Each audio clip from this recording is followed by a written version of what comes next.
Imagine for a second, right, that you are just sitting on a really long flight. Oh, yeah. We've all been there. Right, you're cramped in a window seat, or, maybe you're lying in bed fighting off some nasty virus. Sure.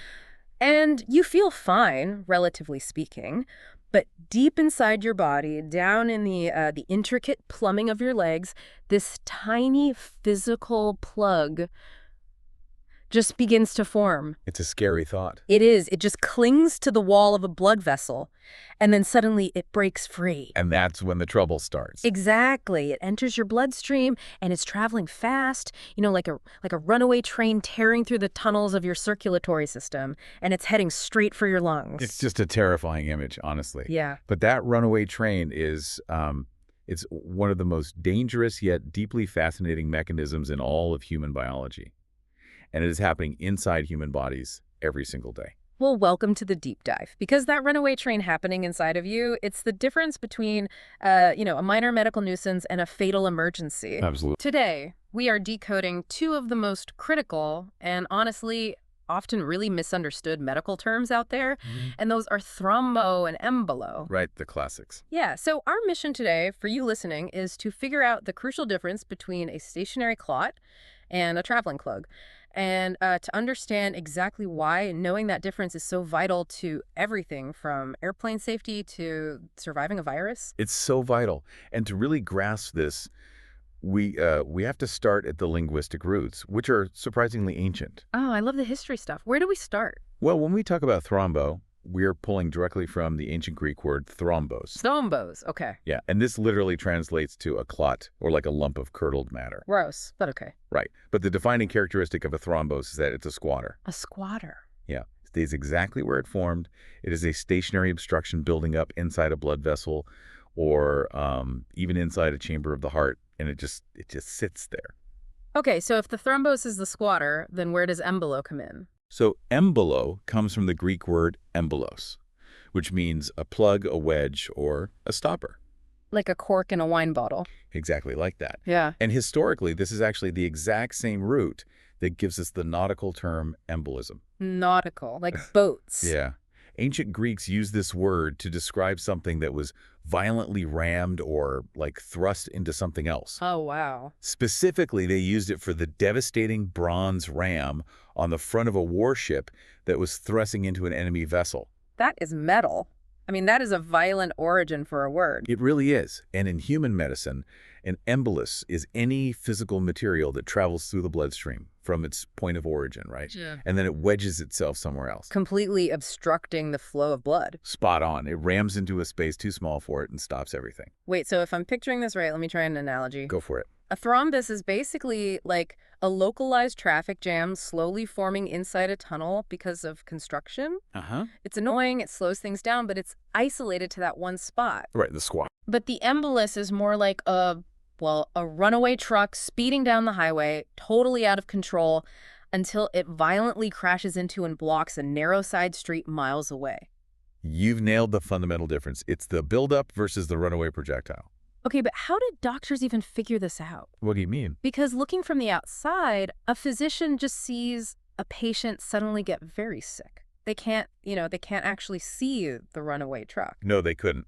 Not back then, anyway. And to understand how the medical world cracked this code, we really have to immerse ourselves in an 1850s medical mystery. I am ready. Take me to the 1850s. Okay, we're in Berlin at a renowned hospital called the Charité. Okay. And there was this brilliant German pathologist working there named Rudolf Virchow. He is widely considered, the father of modern pathology. Virchow, got it. Yeah. And Virchow became completely obsessed with a specific, just horrifying pattern he was seeing on the wards. What was happening? Patients would come into the hospital and they develop a clot in one of their deep leg veins. Oh, like a deep vein thrombosis. Exactly.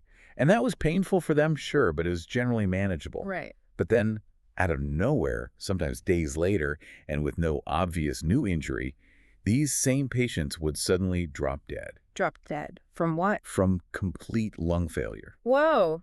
Which, in the 19th century, that must have seemed like dark magic. Completely. Because the prevailing medical belief back then was that diseases were localized, right? Like, a leg problem stays in the leg. Yes. From the Renaissance all the way into the mid-19th century, Doctors believed that if you had a problem in your leg, you had a leg disease. Right. If your lungs failed, you had a separate lung disease, like consumption or pneumonia. It didn't cross over. Exactly. So the idea that a problem could start in your calf and kill you by destroying your chest, this concept of action at a distance, it was utterly radical. I mean, it would be like suggesting a stubbed toe could cause a heart attack. That is exactly how crazy it sounded to them. So Virchow couldn't just guess, right? He had to prove the impossible. And he did. He did it through incredibly meticulous, grueling autopsy studies. Grueling is right. Yeah. Virchow literally traced the blood vessels. He sliced veins open from the leg, up through the abdomen, into the right side of the heart, and all the way into the lungs. Oh, man, just physically following the pipe. Exactly. And through these autopsies, which culminated in his published work around 1856, he definitively proved that physical continuous path. So he found the proof. He did. He showed that material was breaking off from that initial leg clot, traveling the distance, and lodging deeply in the pulmonary arteries of the lungs. Wow. The patient was being killed by a completely different organ than the one where the problem actually began. He literally found the runaway truck at the crash site. Yes, he did. And he needed a new word for this. Let me guess. Emboli. You got it. Yeah. He coined the French-German term emboli, pulling directly from that Greek embolos. Because of the warship ram. Right. He deliberately chose a word that described a foreign object being violently jammed into a channel. There's a thrown-in plug. That is just brilliant. It is. And by figuring out this mechanism, he laid out what is now famously known as Virchow's triad. Okay, let's unpack the triad. What is it? He realized there are three main ways this entire system goes wrong. And they are still the exact organizing principles taught in hematology today. 170 years later. That's incredible. It really is. So, Yeah. number one is venous stasis, which is just stagnant blood. Okay, blood not moving. Got it. Number two is endothelial, or basically blood vessel wall injury. So damage to the pipe. Right. And number three is hypercoagulability, which just means the blood clots way too easily. Okay, wait, I actually need to stop you right there. Because I am genuinely confused by that third one. Which part? The clotting part. Isn't clotting supposed to be a good thing? Well, yes. I mean, if I get a nasty paper cut opening an envelope, I desperately want my blood to clot. I need that to happen so I don't bleed out. Of course. So why is the body suddenly weaponizing this incredibly useful, life-saving system against itself? That is such a crucial distinction to make. And you are absolutely right. Normal clotting, which in medical terms we call hemostasis, is essential for survival. Hemostasis? Yeah. When you get that paper cut, an enzyme called thrombin immediately rushes to the scene. It converts a protein called fibrinogen into these sticky fibrin threads. Like a little biological net. Exactly. Your platelets rush in, they get caught in the threads, and they plug the gap. That is hemostasis. It stops the bleeding and saves your life. Okay, so hemostasis is the hero. What goes wrong in thrombosis then? Thrombosis is that exact same physiological machinery, just acting entirely inappropriately. Inappropriately how? Well, it's happening in the wrong place at the wrong time or in massive excess. Oh, I see. Instead of plugging a cut on your skin, it's happening inside a completely intact, uninjured blood vessel. Oh, wow. So there's no actual cut to fix. Right. Or it's forming in quantities that the body's natural cleanup crew simply cannot safely break down. That makes total sense. The clotting machinery itself isn't the disease. The misplaced excessive activation of it is the disease. The body is running a repair program when nothing is actually broken. That's a great way to put it. So let's take Virchow's 170-year-old triad out of the 1850s, and let's put it into a modern setting. Let's do it. Think about that long-haul flight we mentioned earlier. We always hear warnings about, economy class syndrome. Oh, man. It is the ultimate modern demonstration of Virchow's triad playing out in real time. Walk me through it. Let's break down an 8-hour flight. Okay, first, you are sitting completely motionless in a cramped seat. Now, your calf muscles normally act like a second heart, contracting and pumping blood back up your legs against gravity when you walk. But if you aren't walking, the blood just pools down there. Exactly. That instantly causes venous stasis, stagnant blood. And that's Virchow's first factor. Bingo. Then, add the cramp, hard edge of the seat pressing into the back of your legs for hours. That causes minor physical compression and injury to the vessel walls. Ouch. So that activates factor 2. Right.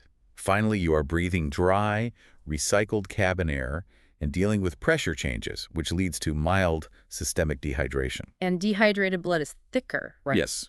It's thicker and far more prone to clotting. That triggers hypercoagulability, which is factor 3. Wow. You've just hit the absolute jackpot for a deep vein thrombosis, a DVT to form right there in your calf while you're, just trying to sleep through an in-flight movie. It's the perfect storm. But the truly tragic irony here is when the fatal event actually happens, because it's not usually while you're sitting, is it? No, it's not. It's often when the healthy traveler finally lands, unbuckles, and stands up to walk down the aisle. And the mechanics of that moment are just devastating. Just of the sudden movement. Yes. The sudden act of standing up and walking dramatically increases the force and volume of blood flow pushing through the legs. Oh, no. That sudden surge can physically tear the newly formed thrombus off the vessel wall. The squatter breaks free. Right. It becomes an embolus, and it shoots straight to the lungs, causing a pulmonary embolism, or PE. It is terrifying how a completely mundane activity can trigger all three factors. It really is. But flights are, they're an isolated physical environment. It makes me wonder about systemic triggers. Like what? Well, haven't we seen Virchow's triad play out on a massive global scale recently? I mean, I'm thinking of a certain pandemic that turned our understanding of respiratory viruses completely upside down. Oh, we absolutely did. COVID-19 was genuinely one of the biggest, most shocking surprises of the entire pandemic for the global medical community. Really? Why was it so shocking? Well, early in 2020, everyone treated severe SARS-CoV-2 strictly as a respiratory issue, a viral pneumonia attacking the air sacs. Right, because it's an airborne virus. Exactly. Mm. But intensive care doctors quickly realized they were actually fighting a profound aggressive clotting disease. But how does a virus that you breathe in cause a blood clot in your leg or your lungs? It goes right back to Virchow's mechanism. The virus didn't just attack lung tissue, it actively bound to receptors on the delicate inner linings of the blood vessels themselves. Oh, wow. Yeah, this caused severe, widespread endothelial damage, which, if you remember, is factor 2 of the triad. So the virus is essentially giving the inside of your blood vessels millions of tiny paper cuts. That is exactly what's happening. Good. And a body panics. It goes into overdrive. Yes, this direct vascular assault triggers a massive systemic inflammatory response. The immune system goes into overdrive, which aggressively activates factor 3, hypercoagulability. So the body just starts throwing every clotting factor it has at the problem? Yep. Autopsies of critically ill COVID patients showed an incredibly high burden of pulmonary microthromby, just microscopic clots clogging up vessels everywhere. And this totally changed how we tracked the severity of the disease, right?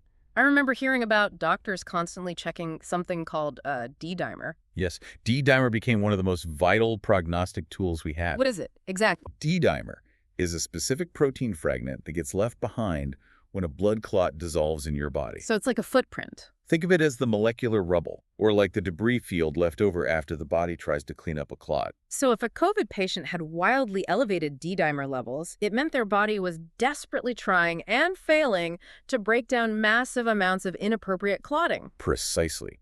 And that correlated with a substantially worse prognosis. It was a stark realization that a respiratory virus had fundamentally hijacked and broken the human clotting system. It is just wild to think about. I mean, a microscopic virus pulling the exact same 19th century levers that a cramped airplane seat does. Biology is consistent, if nothing else. That's for sure. Okay, I want to connect a few dots here because there's this blurry line in the medical terminology that I think we need to clear up for the listener. Let's do it. We keep talking about a thrombus and an embolus as if they are two totally separate enemies. But based on the flight example, they are often the exact same object, just at two different stages of its life. And that realization is exactly why modern hematology frequently uses the overarching term thromboembolism. Thromboembolism, just jamming the words together. Basically, Yeah. a venous thromboembolism, or VTE, encompasses both the stationary deep vein thrombosis in the leg and the traveling pulmonary embolism in the lung. They are essentially a package deal. The medical field treats the stationary clot and the traveling plug as two chapters of the exact same story. They are physically the same material. But the outcome, the specific tragedy that occurs when that plug gets stuck, is entirely dictated by where the clot starts its journey, right? Absolutely. Anatomy is destiny here. There's a very strict rule of location. Let's trace that anatomical plumbing because it's fascinating. Okay, take me through the pipes. If a clot forms in the deep veins of your leg or even in the right side of your heart, The physical wiring of the body dictates that it can really only go to one place, Wishes. the lungs. The venous blood vessels get wider and wider as they travel up from the leg to the right side of the heart. So it's an easy trip. Very easy. The right heart then pumps that blood into the pulmonary arteries of the lungs, where the vessels suddenly branch out and get microscopic to exchange oxygen. Oh, I see. So the plug sails through the wide pipes but gets violently wedged in the microscopic branches, starving the lung of blood. That is a pulmonary embolism. Okay, but what if the clot forms on the left side of the heart? Let's use atrial fibrillation, or AFib, as an example. Because, millions of people live with this condition. AFib is the perfect counterexample. In atrial fibrillation, the electrical signals in the upper chambers of the heart misfire. So it beats weird. Right. Instead of pumping rhythmically and forcefully, the chambers just quiver. And because they aren't squeezing properly, blood pools and becomes stagnant. There is Virchow's stasis again. Exactly. This pooling happens specifically in a small anatomical cul-de-sac called the left atrial appendage. So a clot forms in that little pouch, but because it's on the left side of the heart, it's on a completely different set of tracks. It doesn't go to the lungs. No, it doesn't. The left side of the heart is responsible for pumping oxygen-rich blood out to the entire body through the arterial circulation. Whoa, boy. So if a clot breaks free from that left atrial appendage, it enters the aorta. And quite often, the most direct path is to get shot straight up the carotid arteries in the neck and directly into the brain. Straight up to the brain. Yeah. It wedges into a cerebral artery, starves a section of brain tissue of oxygen, and causes a massive embolic stroke. It really feels like house plumbing. It really is. I mean, if I flush a golf ball down the upstairs toilet and I know exactly how the pipes are routed in the walls, I don't have to guess where it's going to get stuck and burst a pipe. Right, you can trace it. The human heart works the exact same way, and this is exactly why AFib patients are prescribed blood thinners. I never realized that. Most people don't. They aren't taking anticoagulants to fix their irregular heartbeat. No, they're taking them specifically to prevent that deadly projectile from forming in the first place. And it is a critical intervention because strokes caused by AFib tend to be significantly more severe than other types of strokes. Why is that? Because the emboli coming directly out of the heart's chambers are often quite large, which means they block major critical arteries in the brain rather than just tiny peripheral ones. The plumbing dictates the pathology. Basically, where the clot starts tells you exactly where the disaster is going to end up. Exactly. Now, I want to stress something that completely blew my mind when looking at this research. Okay, let's hear it. When we hear the word embolism, we intuitively think blood clot. Naturally. But Virchow's genius was describing a behavior, right? The act of a plug breaking free and lodging somewhere else. He was not describing a specific substance. This is where the biology gets incredibly wild. Not all emboli are made of blood. This is the part that freaks me out. The traveling plug concept extends to some surprising and dangerous variations in the body. A primary example is a fat embolism. I mean, I can wrap my head around a blood clot, but how does fat suddenly enter the bloodstream and act like a stopper? It typically happens after a major, high-impact orthopedic trauma, like a severe fracture of a long bone. Like breaking your leg. Yeah, think of a shattered femur from a car accident. Bone marrow is incredibly rich in fat. Okay. So when that major bone breaks, the intense physical pressure can actually force microscopic globules of marrow fat into the newly ruptured blood vessels. That is horrifying. These fat droplets then travel through the venous system and can lodge in the lungs or even the brain, triggering a massive inflammatory response. That is just, wow. And the list goes on. There is an amniotic fluid embolism, which, I read is exceedingly rare, but it is a catastrophic, unpredictable emergency during childbirth. Yes, where amniotic fluid violently breaches the maternal bloodstream. And I also read that tumors can do this too. Are cancer cells literally hitching a ride in the bloodstream? They are. A tumor embolism is one of the recognized biological mechanisms that cancer uses to travel and metastasize. So they use the highway system. Yep. A cluster of tumor cells breaks off from the primary mass, enters the circulation, and acts as an embolus. It wedges into a distant capillary bed where it seeds a brand new tumor in a new organ. But the one that truly shocks me from just a pure physics standpoint is the air embolism. Oh, yeah. That's a fascinating one. How is that physically possible? How can empty air act as a solid wedge to stop the flow of dense liquid blood? It comes down to surface tension and the physics of a closed liquid system. Okay, explain that to me. If a significant bubble of air enters the venous or arterial system, perhaps from an improperly purged AVI line in a hospital or from a scuba diver ascending to the surface too rapidly. Right, the bends. Exactly. That air bubble doesn't just instantly dissolve into the blood. In our closed, pressurized blood vessels, the air bubble maintains its shape and surface tension. So it stays a bubble. Right. It acts exactly like a vapor lock in an engine. When it hits a narrowing vessel, the pressure of the blood pushing behind it simply compresses the air bubble, making it an impenetrable, solid-acting stopper. It just refuses to pop. It wedges in and complete lots blood flow. Air itself becoming the weapon. It really drives home that an embolus is all about the behavior of the material, not the material itself. Perfectly said. So if an embolus can be anything from a fat globule to a rogue air bubble, how do we actually find them before it's too late? Well, that brings us to a massive modern dilemma. Right, because we have incredible diagnostic tools now, but they've actually created some massive new controversies in medicine. The double-edged sword of technology. A prime example of this is the intense modern debate over the overdiagnosis of subsegmental pulmonary embolisms. Let's break that down. What does subsegmental actually mean in practice? Okay, so before the late 1990s, diagnosing a pulmonary embolism in the lungs was mostly based on clinical symptoms, or sadly, it was discovered during an autopsy. We just couldn't see the tiny ones in living patients. No, the tech wasn't there. But today, we use CT pulmonary angiography. Which are the big donut scanners. Right. And these scanners are so incredibly powerful with such high resolution that radiologists can now spot microscopic, isolated emboli in the absolute smallest, most distant subsegmental branches of the lungs. Okay, so imagine you go into the ER with a minor cough, right? They run a scan just to be safe, and suddenly a doctor is telling you that you have a microscopic blood clot in your lung. Yeah. That sounds like a good thing, right? We're catching the disease earlier. You would certainly think so.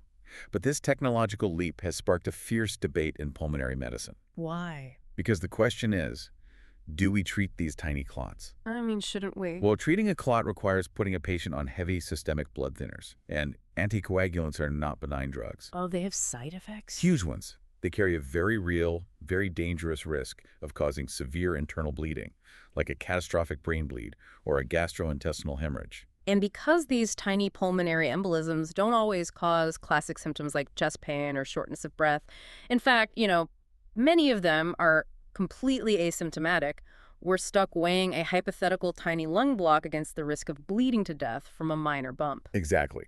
The medical community is actively debating whether these tiny subsegmental clots are actually dangerous, or if they're just harmless incidental findings. Like just microscopic traffic jams the body would naturally dissolve on its own. Exactly. Things we were simply never meant to see. So the deep irony is that as our scanners got infinitely better at seeing the problem, the decision of what to do about it actually got much, much harder. It's a real paradox. And we see a similar debate with the heart flap issue, right? The PFO. The patent foramen oval, or PFO, What? yes. This is a small, flap-like opening between the two upper chambers of the heart. Okay. It's crucial during fetal development, and it's supposed to seal completely shut after birth. But in about 1 in 4 adults, it just stays open. 1 in 4? That's a lot. It is. But usually it is totally harmless and goes undetected. But sometimes it causes what is known as a paradoxical embolism. Right. Under certain physiological conditions like heavy coughing, straining, or even scuba diving, the pressure dynamics inside the heart temporarily change. Okay. If a person happens to have a DVT, a clot in their leg, that venous clot travels up to the right side of the heart. And normally, as we discussed, the plumbing dictates it must go to the lungs and get filtered out. Exactly. But because of this open flap, the clot sneaks directly through the hole into the left side of the heart. It completely bypasses the lungs filtering system. It crosses over to the arterial side, enters the aorta, shoots up to the brain, and causes a massive stroke. Wow. We see this sometimes in otherwise completely healthy young athletes who had absolutely zero classic risk factors for a stroke. That is tragic, and they call it paradoxical because... Because a venous clot that should have caused a lung problem paradoxically caused an arterial brain problem. For decades, doctors fiercely debated whether to surgically close these flaps in patients, until recent clinical trials finally proved that closing them in select young stroke patients significantly prevents future strokes and saves lives. Man, medicine is just incredible. Before we wrap up, I just want to briefly touch on the linguistic neighborhood here because it ties everything we've talked about together so beautifully. The terminology is so important. It really is. Once Me? you know these Greek and Latin roots, you can basically decode half of a patient's hospital chart. Very true. We've got flebo and veno, meaning vein, which gives us deep vein thrombosis. And we have silicis, meaning breakdown or dissolution. Ah, like destroying something. Right, that gives us thrombolysis, which is the literal medical act of busting a clot using potent thrombolytic drugs. And you mentioned earlier that normal, healthy clotting is hemostasis. Stasis means standing still. No? So thrombosis is really just hemostasis happening in the wrong place. Spot on. And if a clot successfully blocks a vessel, the tissue downstream starves for oxygen. That starvation is called ischemia from ischo, meaning to hold back. It is all deeply connected. The terminology acts as a literal map of the pathophysiology. Once you know the root words, you inherently understand the biological mechanism. So let's bring it all together for you listening. Today, we decoded the hidden language of your blood. Thrombo is the clot that stays put, the stubborn lump. The squatter. Right. Embolo is the runaway plug, the projectile. And we learned that a 170-year-old framework built by a brilliant German pathologist named Rudolf Virchow still completely governs how we understand everything. It really does. From why the flight attendant tells you to walk around the cabin, to why COVID-19 was so surprisingly deadly, to why hospital patients have to wear those tight compression socks. Virchow's radical proof of action at a distance fundamentally changed how we view the interconnectedness of the human body. Truly. A microscopic problem starting in the calf can be the ultimate cause of a catastrophe in the lung. Which leaves me with a final, provocative thought for you to mull over today. Whoa, I'm ready. We talked about how modern CT scanners are finding tiny, microscopic blood clots in the lungs of perfectly healthy people. Right, the subsegmental ones. Yeah, clots that might just be forming and dissolving naturally every single day. Mm-hmm. If our medical scanning technology continues to improve, zooming in closer and closer until we can see every single cellular irregularity, every tiny traffic jam that clears itself up naturally. Where does it end? Exactly. At what point does disease just become the normal background noise of the human body? That is a deep thought. Think back to that runaway train we imagined at the start. Maybe we all have phantom trains running on the tracks inside of us every day, and we only ever notice the ones that derail. Wow. Yeah, that's entirely possible. Thank you so much for joining us on this deep dive. Keep asking questions, keep exploring, and we will see you next time.